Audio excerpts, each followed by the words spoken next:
हा जयंत पाटील दिल्लीत गेले आहेत. अमित शहाची ते भेट घेत आहेत असं आहे की हा त्यांच्या पक्षांचा अंतर्गत विषय आहे.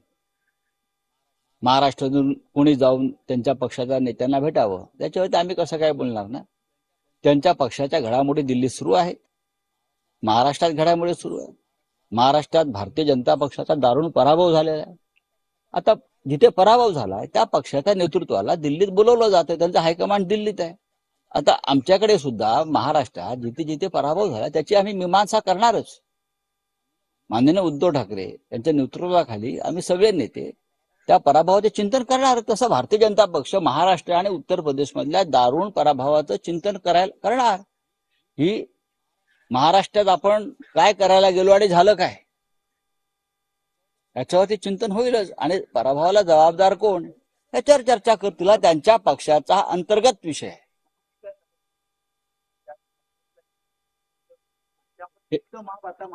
मी असं म्हणतो, असं कोणी म्हणत असेल तर ती मूर्खता आहे.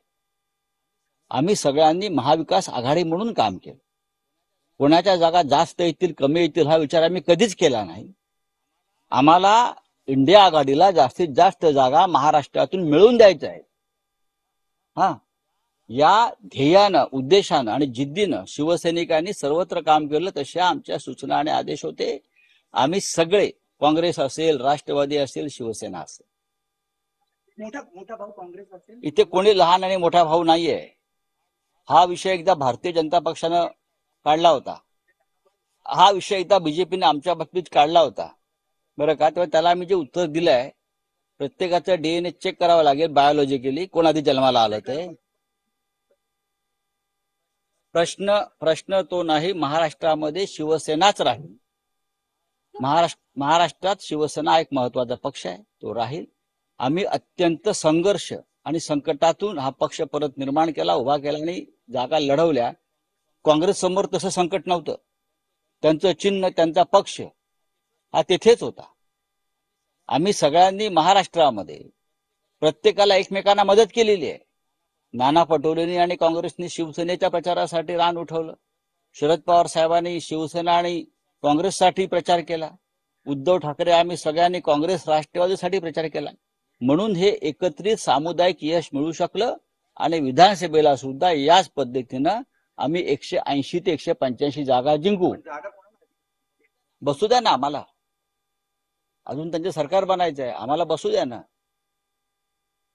महाराष्ट्रामध्ये जेवढ्या जागा आहेत, जो जिंकेल त्याची जागा आहे, आमचं धोरण आहे.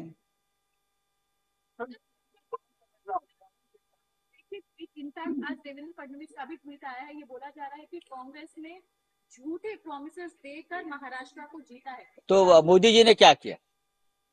मोदी जी तो झूठों के सरदार है ना, और आप उनके छोटे सरदार हो भाई. एक बड़ा राजन, एक छोटा राजन.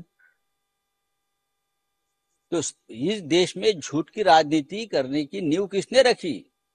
नरेंद्र मोदी और अमित शाह ने रखी है. तो आप हमको क्या सच झूठ की बात बताते हो? आप बताइए क्या है?